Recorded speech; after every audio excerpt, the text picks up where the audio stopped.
इब्राहिमी गुलशन दे विच अज अजब बहार आया।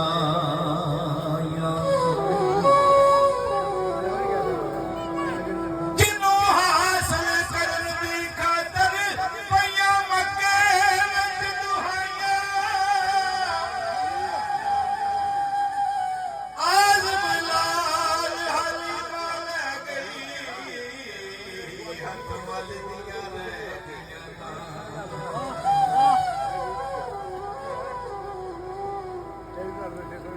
नूर नबी दा उस वेले दा जदों ज़मीं असमान भी नहीं सी।